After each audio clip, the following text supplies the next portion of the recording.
This is the CineSnob Podcast. Hi, welcome to episode 298 of the CineSnob Podcast. I'm Jerrod Kingery. I'm Cody Villafana. Cody, big Marvel weekend. Yeah. We're, of course, going to talk Deadpool and Wolverine here in a little bit.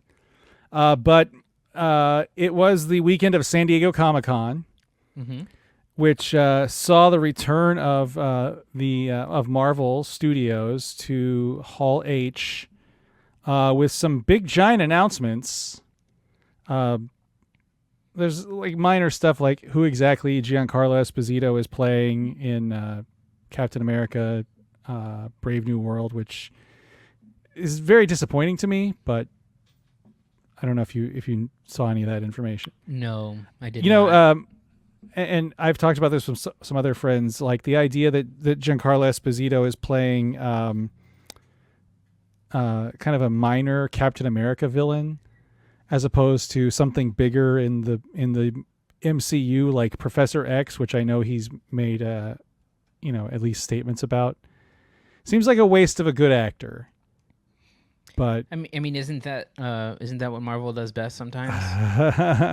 I guess I'm trying to think of the last time that they just screwed the pooch like that. I mean, I guess if you want to count like whatever they first did with Elizabeth Olsen as Wanda.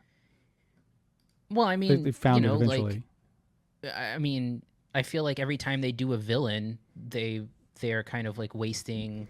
I mean, is anyone remembering Christian Bale and Thor and whatever? That he was just the one I was thinking of. I mean, there's only one or two good villains total in the MCU, and one of them is Michael B. Jordan. Yeah. I thought Christian Bale was all right. I think he's the best part of that movie, and that movie is a hot fucking turd. Anyway, I'm disappointed that, I don't know, at least at this point, he's not playing a different character more fitting of someone of his desire to be in franchises, apparently. But, of course, that could all be out the window anyway, with what we're going to talk about in a second. But another big thing was the Russo Brothers returning to direct the next two Avengers movies. Was that supposed to be Daniel Destin Cretton, or am I? Well, I don't know, because at one point I believe it was. Yeah. And then there was some rumors that Sean Levy was gonna, take over, and then it eventually was the Russos. But I think it was Cretton. I thought so too when it was a Kang thing. Yeah. I'm trying to see if I can look that up here to see the directorial history of it, but yeah. Sorry, I just knocked something over. Excuse my noise. Yeah, it had previously had Destin Daniel Cretton as director, and then for Kang Dynasty, and then Secret Wars. I don't know if that ever had a director attached to it. Well, obviously that's changed now that Jonathan Majors is no longer employed by Marvel, which seems to have just thrown out the entire Kang storyline altogether. Yeah, I think I saw something today, and I don't know if this is true or not, but apparently the Kang story will be resolved in Doomsday, Avengers Doomsday. Oh, but weird. Who knows? So what's the timetable on this? Do you have that in front of you? Doomsday is 2026, and okay, so pretty quick. 2027. Okay. Yeah. So I don't know what this version of Secret Wars is, but I remember the 80s Secret Wars was very heavily dependent on Doctor Doom, which is the next bit of news that is probably the most what the fuck news from this whole thing, and probably from the whole Marvel shit as a whole, that Robert Downey Jr. is returning to the Marvel Cinematic Universe to play Victor Von Doom, aka Doctor Doom. Yeah. I don't get it. Well, I mean, look, for me, it means one of two things. Either number one, which is the most obvious, which is that Doctor Doom will be a Tony Stark multiverse variant. which seems like that's the route that they're gonna go. Which again, if you're doing that, it is to me the laziest thing that you can possibly do, and it also robs. Doctor Doom has not had a good cinematic treatment yet, and it's the first Doctor Doom under MCU, and they're Right. You're not going to get a take on it. It has to be attached to a previous character here. Or the other thing is going to be Robert Downey Jr. in like heavy prosthetics, in which case, like, why bother getting him, So I'm seeing a lot of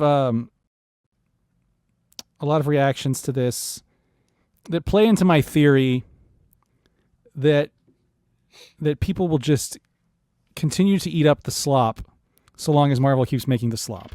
Mm-hmm. And I don't want to sound derogatory or anything, but this to me comes across as like a creatively bankrupt maneuver.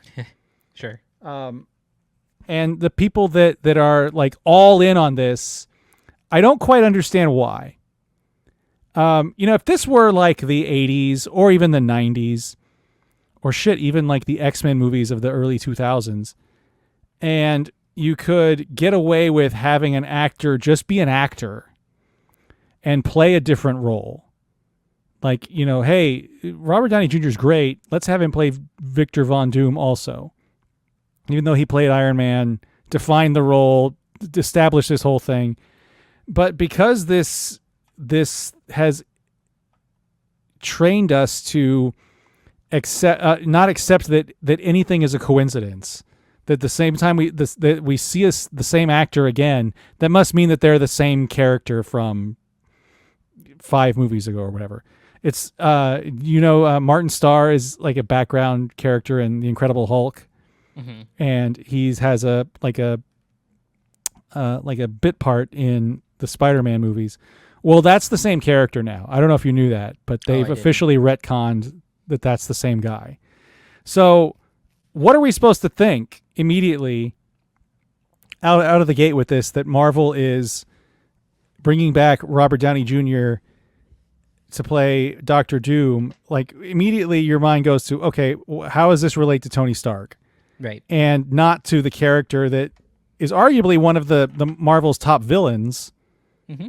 and who, like you said, has been portrayed on screen twice and poorly both times. What are we doing here? Why are we doing this? And I mean, I have an answer, I think, but creatively, why are we doing this? And creatively, why are people buying into it?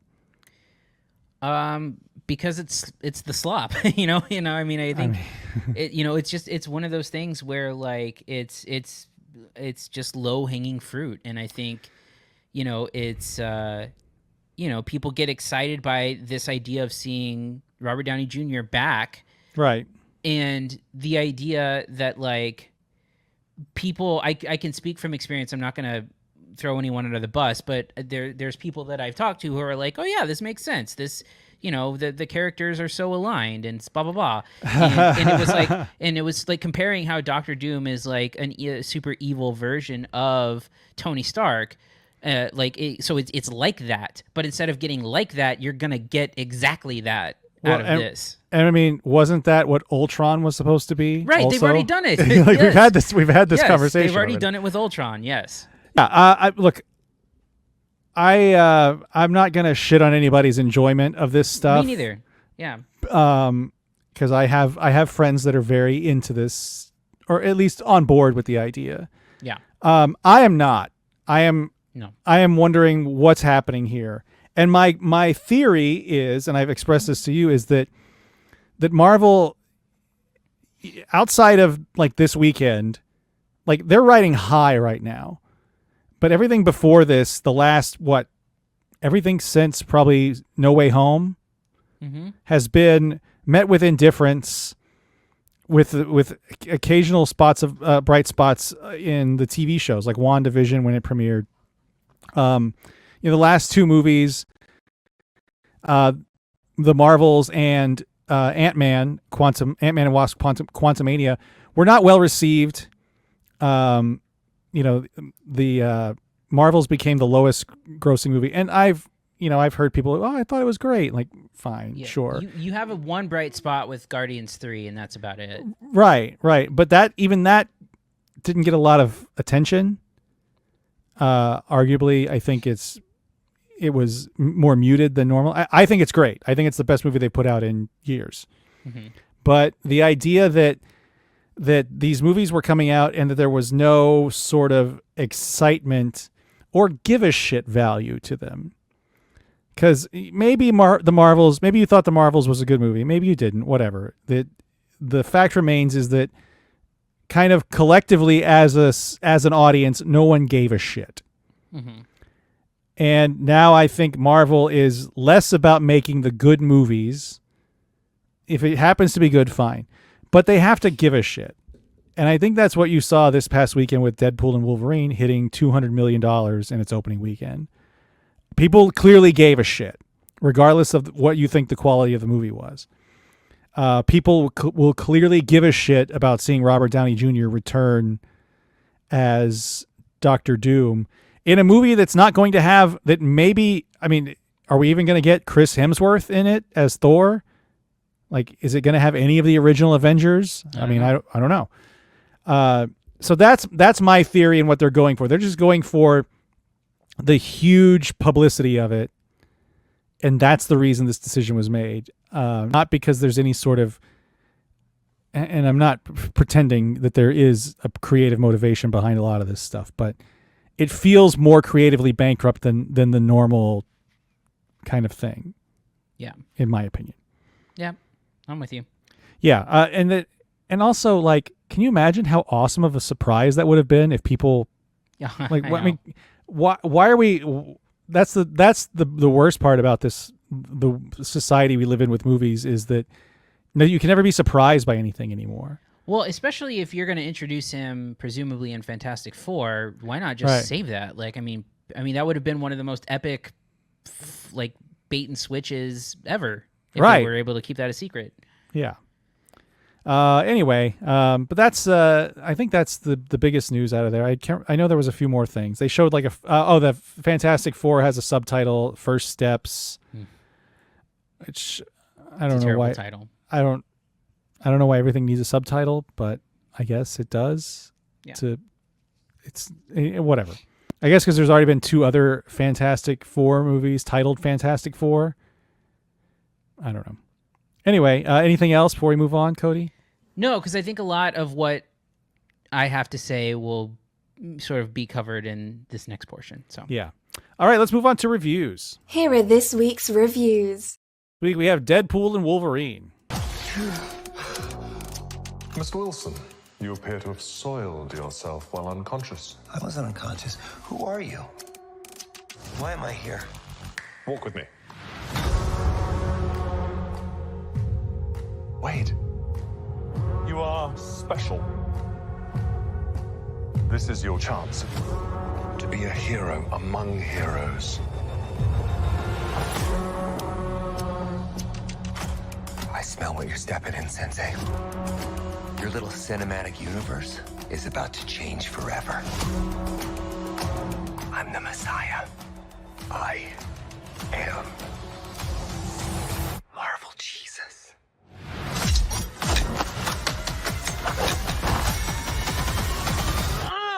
This is the 3rd Deadpool movie, the first in the Marvel Cinematic Universe, first since the merger with 20th Century Fox.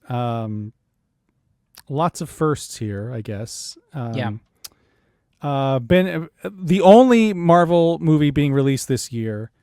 Again, we mentioned huge box office numbers for this thing. I think the highest opening R-rated movie ever, surpassing the first 2 Deadpool films.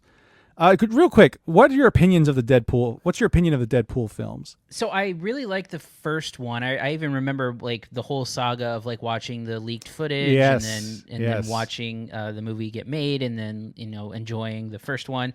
The second one I remember being pretty indifferent towards and not having a lot of I remember feelings one way or another. I remember laughing quite a bit at the post-credits stuff because I think it was the funniest part of the movie. Oh yeah. Mm-hmm. I don't remember much about the plot though. Yeah. You're I talking love about when he murders Ryan Reynolds, reading the Green script? Lantern, and then murders the other Deadpool, Ryan Reynolds, and Yeah. But I did love the first one. I believe I saw it twice in the theater. Yeah. I do remember that footage, that test footage. Again, who knows what the origin of that was? It was a leaked scene, but I know, this week Ryan Reynolds has admitted he was part of the leak. oh yeah, no, I was 100% sure of that. Yeah. But yeah, it was I believe the opening sequence, just a rough version of It was it. a version of that, yeah. Yeah. Anyway, tell us about Deadpool and Wolverine and what you thought of it, Cody. Yeah, so before we do that, let's get on the same page. How heavy spoilers are we going on this? I think we can let it rip. It's $200 million opening weekend. The spoilers are all over Twitter. Okay. I think we can let it rip. Okay, we'll let it rip. So for anyone who doesn't want to hear spoilers for Deadpool and Wolverine, tune out because we're going to spoil it. Yeah, come back after you've seen the movie. Yeah. Because we're just going to let it fly. Yeah. So, and I will preface this with, I've watched this movie twice because I had a reaction to it the first time around, and I wanted to check and make sure that reaction was properly placed, especially going into this movie with interesting expectations. And I think, one of the biggest things that you and I talked about, even on this show, was how does this movie justify its existence? How does it justify bringing back Hugh Jackman into this role after what was ultimately an incredible, perfect send-off in Logan? And how is it addressed? And do is it worth it? Now financially, it's proving to be very worth it for Marvel, and Yes. so whatever. But yeah, this is a movie that essentially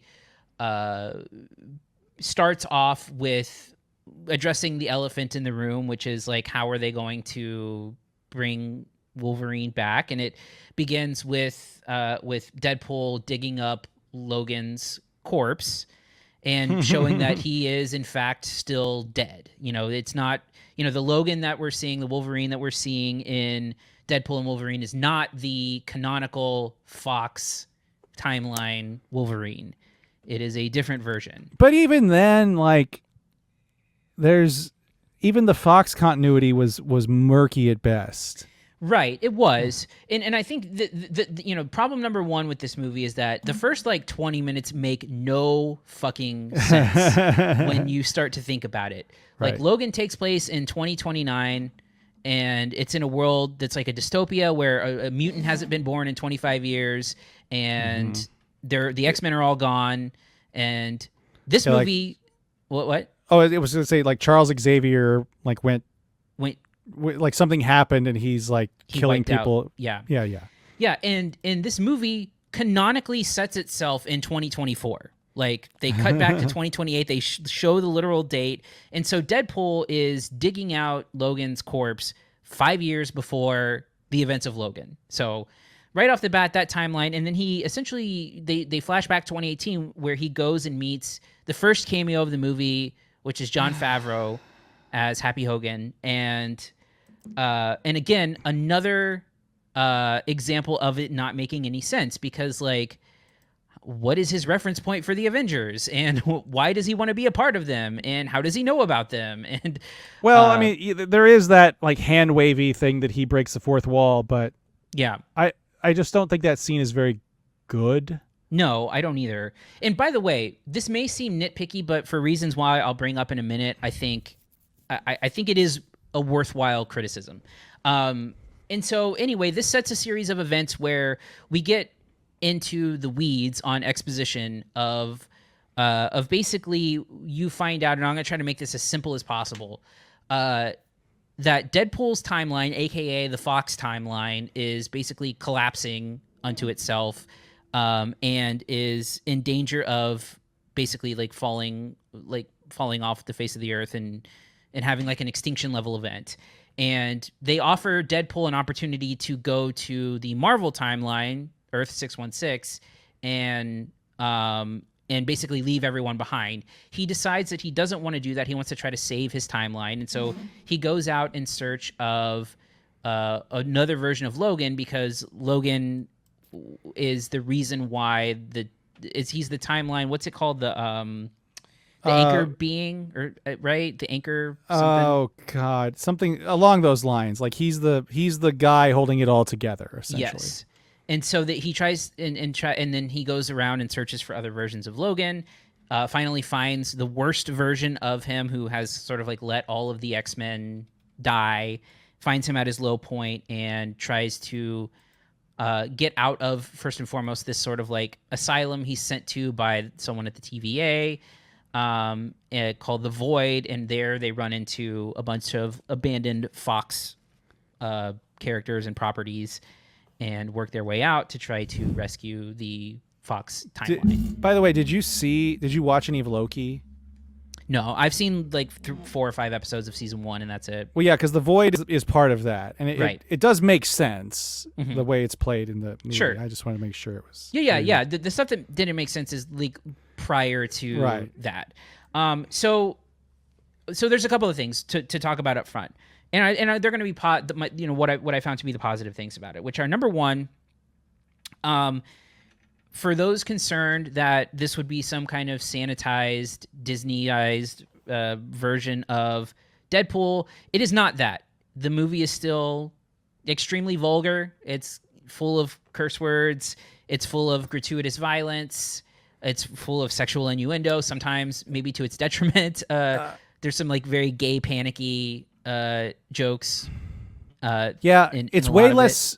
It's way less sexually open than the first 2 Deadpool movies. A little bit, though. He does refer to Wolverine's mask as blowjob handles. Right, but I mean, but like well, I guess sex positive is the word I'm trying to use. I see. Mm-hmm. Yeah, that makes sense. Yeah. But I mean, it does not feel. It feels sanitized, maybe like 10%. For everything else, it feels like the version of Deadpool that everyone knows and loves and wants in this situation.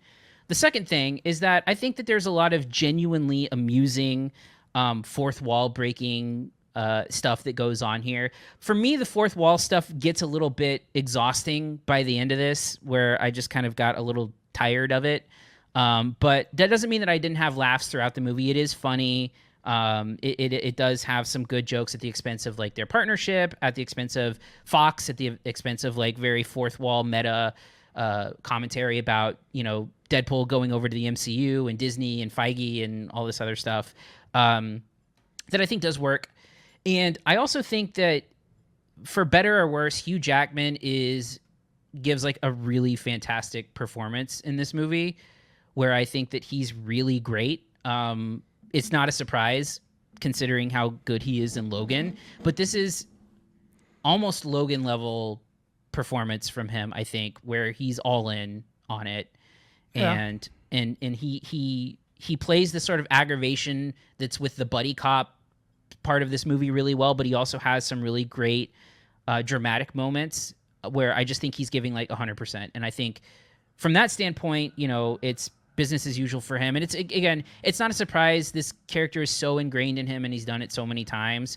And this is a slight variation of it, but still one that he performs really well. So I think the part that kind of bugs me a little bit about the movie, and this is kind of my initial reaction, and it's my reaction after seeing it again, is that, I don't know if you've been seeing some of the responses to criticisms of this movie where it's sort of like, well, people are forgetting to have fun, and it's just, it's dumb fun, or, you're thinking about it too much or taking it too seriously or whatever. And here's the thing is that, first off, I do think this movie tries to like have its cake and eat it too on so many different levels, where there's so much of like breaking down the multiverse and like being like throwing jabs at it and fourth wall breaking and meta commentary and Deadpool shitting all over it.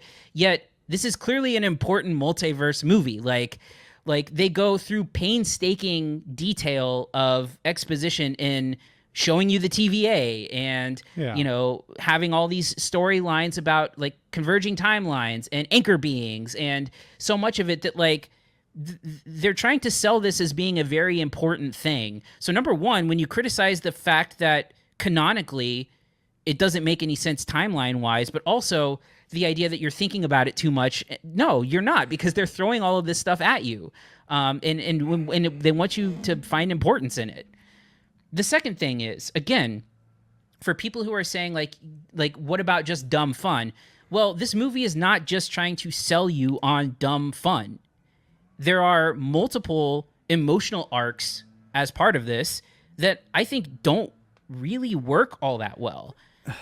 You know, you have one emotional arc that is sort of Deadpool trying to rescue and in some cases get back his girlfriend. That entire arc is dependent on the other movies because him and his girlfriend interact twice, I think, in this movie, and almost no time is spent towards it. And there's no legwork done there. So that emotional arc does not resonate with me. It's all being talked about. It's not being seen at all. And it's all, again, dependent on the events of the first two Deadpool movies. And then the Logan or Wolverine emotional arc is the same story beats as Logan. I know. That's my biggest complaint about the entire film is that it's just a not as good version of Logan. Yeah, exactly. So you get this character at his absolute lowest point. You get him after losing a bunch of people that are close to him, and you give him something else to fight for to try to make up for, you know, whatever. Same beats as Logan, same beats that you're seeing here. And so, you know, from the perspective of, like, narratively, does it add anything? Like, no, it doesn't. And not to mention, it's not even the version of Logan that you've been following. It's just this version that you get introduced to, and then over the course of the next 2 hours, you're supposed to, like, connect with it on that level. And yeah, I mean, I don't have a problem with that part of it. I mean, because Right. it's essentially the same guy. Like, it's just the circumstances that led to where he's at. yeah. But even then, like you said, it's just warmed over plot line from Logan. Like, this could have been the same fucking thing that happened in Logan, and we don't know. Yeah, exactly. And so I'll speak later when I'm wrapping up on kind of like the multiverse stuff, but you know, I to me that I think is the stuff that doesn't work for me. And then also, you know, the movie is, you know, you know, an indirect sort of like love letter to the Fox era of these movies, but like, are we also trying to like retcon these into being good? Like, is the reverence for these movies properly placed, I guess, as part of this? Well, I think certain cameos, if you want to talk. There are multiple cameos in the movie. For me, exactly one of them is good. The rest almost got like no reaction in my theater in both of the times. Really? There was one that got the one that's really good. So, okay, we'll spoil it here. So the first one, the one that I think really works is one that's like you can see coming from a mile away, but it's still effective because, so it's basically you have Chris Evans who, you know, appears to be Captain America in the Void, and they do kind of like a bait and switch where instead of being Captain America, he is Johnny Storm. Right. And the reason why it works is because Chris Evans is like in on the joke and he gets it and he's game to kind of take it where it goes. But like you also get in like a revealed scene of like a team in the Void, you get Jennifer Garner as Elektra, you get Wesley Snipes as Blade, you get Channing Tatum as Gambit, and then you get Daphne Keane as Laura X-23 as part of it. You also get a brief moment of Henry Cavill as Wolverine. Poor Henry Cavill, they had to explain that cameo so much because Yeah. he doesn't really look that distinct as Wolverine. Yeah. But for me, again, like the cameos, like again, they got very limited reaction from anyone in my theaters. And then also like, you know, with the Channing Tatum one, like, is the casual fan going to remember that he was supposed to play Wolverine, but didn't? I don't mind, Gambit, you mean? Yeah. Oh, Gambit. Yes. I don't mind that. I didn't mind that. I didn't mind all of that stuff. I just was like, I thought Wesley Snipes looked old as shit. Mm-hmm. And he's only 61. Yeah. God damn. Yeah, I didn't mind any of that, but I get what you're saying. I get it. If you're trying to break the fourth wall, like it's important to understand. It's important that the fourth wall, people understand what the fourth wall is that you're breaking. So yeah, I guess the Channing Tatum thing is a little rough. Anyway, keep going. I'm sorry.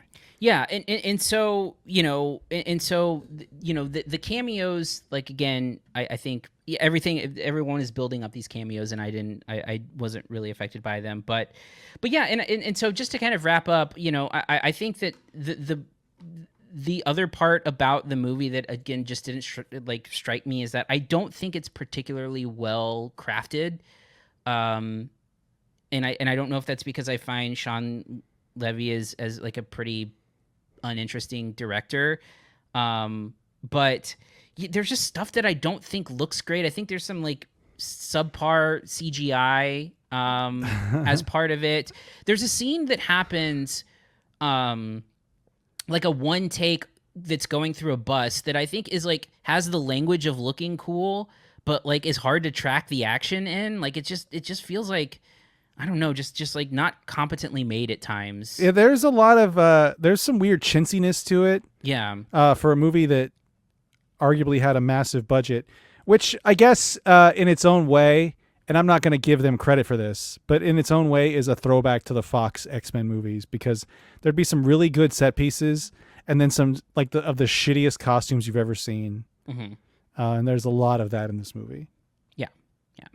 So anyway, again, the more that I thought about it, the more it just wasn't working for me. And that's not to say that there aren't, like, again, if the movie was just trying to sell me dumb fun, I could buy the idea that a lot of it is dumb fun. But again, the movie is not just selling that. It's selling this emotional arc. It's selling this importance of the multiverse. It's selling, this sort of reverence towards the Fox era. And I just don't know that any of that stuff ever works for me. And by the end of it, I just kind of found it a little bit exhausting. Not to say that I didn't enjoy parts of it, that I don't enjoy like some of the action sequences, just in terms of just how fun and violent they can be, or that I didn't enjoy the performance of Hugh Jackman, or that I didn't find it funny. But just as a whole, I don't know that it's totally effective. Yeah, I mean, I've gone a little bit back and forth on this, because when I got out of the theater, I was disappointed. I thought it felt like a messy slog, and I still think it's there mostly. The idea that this is supposed to be a dumb fun movie is undercut by the performance you're getting from Jackman and the storyline that he's given. Like, this isn't just a Deadpool movie. This is a movie that Deadpool is in. Like, it's very much a sequel to the Deadpool movies, but like he's got a co-star that gets just as much, if not probably a little bit more screen time. And I don't, and that character is playing it 100% straight. And, Jackman's doing, like we mentioned, he's doing the Logan arc again, which I'm not crazy about, but I can see why he got talked out of the, retiring from this role, if he ever really officially retired. I don't remember. To have some fun. I just wish it were more fun. Like, I wish it were more irreverent. I wish it were not as serious with the Logan stuff as it was. Like, if you wanted to make him a terrible Logan, like, make him a piece of shit that gets redeemed. Like, have him do something that points, like, he's the basic, the shorthand for him being a piece of shit in the movie is that he's kind of a drunk. But I don't think that was really far off from the normal Logan anyway. At least the Logan that we got at the end of, or in Logan. I just wonder what the point of retelling the Logan arc, or something very similar to the Logan arc, was. Like, what was the goal behind that? Because I don't, that to me is the biggest sticking point. Like, why are we doing this again and playing that part straight again? Like, you start off irreverent with Logan, Deadpool taking the piss out of the movie by using his corpse to kill a bunch of TVA agents. And the movie states as much, that we're going to dishonor the memory of Logan. But after that, I don't really understand why it adheres so closely to what Logan did already.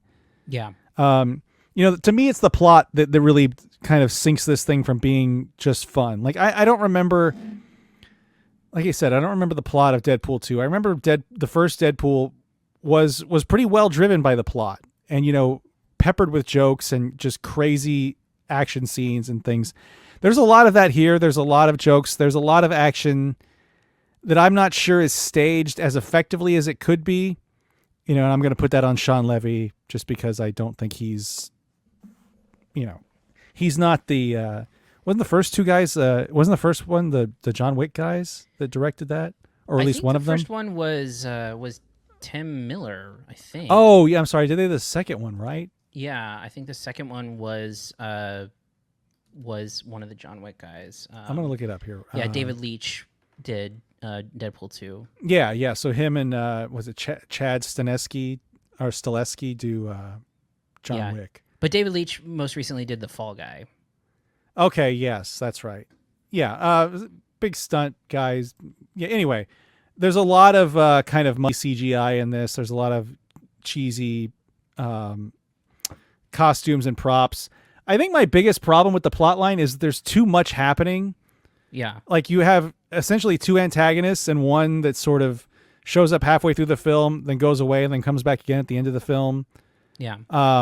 You got a lot of like Deus Ex Machina stuff at the end of the film that just sort of hand waves away everything. And I think that's my biggest problem with it is that people are willing to sort of hand wave everything away because, oh, it's a funny, irreverent movie. But right. No, it doesn't really play like that half the time. Like it plays it pretty straight with a guy that's making jokes on the side. Well, exactly, and that's what I think like undercuts it, because like if the idea is that Deadpool is supposed to be commenting on like and making multiverse jokes and shitting on it, it's undercut by the idea that this is like it wants you to take it seriously as a multiverse, or like at least like right. narratively, it wants you to take the narrative part of this seriously. Right. Like the Happy Hogan scene makes no fucking sense. Yeah. Like, yeah, oh, well, he time traveled at the end of Deadpool 2 with Cable's time travel machine. Like, it still doesn't make any fucking sense. Like that scene would have been played way better as a gag. Mm-hmm. Like, that scene would have been played way better for me had he thought it was Happy Hogan, and in fact, it was the Jon Favreau Foggy Nelson from Daredevil, if you even remember that. Like, everything should have been a gag that wasn't directly related to the plot line. Right. But no, he's literally auditioning for the Avengers. Like, first of all, how do they know about him? How does he know about them? Well, I get how he knows about them, but look, I'm willing to suspend the disbelief for this character that breaks the fourth wall, but not all the time. Not for everything that doesn't make a lick of fucking sense. Like, give me something. Chalk all that up to just like, oh, it's like, oh, this is his thing. This is his thing. Yeah. Like, there is some funny shit in it. There is some very funny stuff in it. Yeah. I think there's some good action scenes. I think there's some good performances. I did like Hugh Jackman. I could watch Hugh Jackman as Logan forever, probably. Mm-hmm. Not crazy about his costume in this movie. I know it made grown men cry, but I'm not crazy about the way it looked. Yeah, I had one more thing to say, but I can't remember what it was. But yeah, there's just some dumb plotting stuff in this that really sinks parts of the movie for me. I don't think it... Looking back and a week after seeing it, I don't think it 100% sinks it. But it does disappoint me that it wasn't better, because this could have been just a balls out funny, like well planned, like well thought out film that combined all these elements, that combined the Fox shit, that combined the multiverse, that combined Deadpool. But as it stands right now, it's just sort of it's all right. But it left a disappointing taste in my mouth. Yeah. Anyway, anything else to say about this before we move on? No, I'll kind of encapsulate it, I think, in just. Well, what's your grade for Deadpool and Wolverine, Cody? Yeah. So look, I mean, the thing that sort of speaks to not only this, but speaks to the sort of Robert Downey Jr. stuff and whatever, is just Marvel is completely all in on the multiverse stuff right now. And the fact of the matter remains, and look, this is maybe just me. I'm pretty checked out of the multiverse stuff. It's just not interesting to me at all. And I think the reason why is that it's like the worst version of my biggest problem with the MCU period, which is stakes. And it's always been stakes, right? That's always been the problem, is that the stakes were like just across the board, like either too big in a singular movie where there's like an extinction level event, or the stakes don't mean anything because like no character ever stays dead. You know, you had fake out deaths with Nick Fury and with Loki and with Coulson, and you know, it's been done a bunch of times, and it stopped having meaning to it. And now what you're doing is essentially making it so that you can have infinite versions of characters that have died, or actors can come back who are done with it, and all this other shit that happened, like even prior to Downey coming back. This opens the doorway for so much to happen. Gamora had a death, and now you have a different version of her. Like, Scarlett Johansson died, and then you get a prequel with her coming in. So like again, it just stops meaning things to me. And I think the thing about it that's really bothering me right now is that they're using the multiverse as like a conduit for pure fan service without any kind of narrative risk attached to it. So sure, why the hell not bring back Wolverine? It's not the real one. It's a different version of it. Yeah, but then they ask you to want to care about its emotional arc within the context of the movie, or like it wants you to have and I think it works better with like the emotional arc of Gamora coming back as a different version in Guardians. That but one like, makes sense to me. That one's at least a little bit better. Yeah. But the Loki one's all right too, because that made sense narratively in the film. But yeah, and so for me again, like it's just one of those things where you can do these things just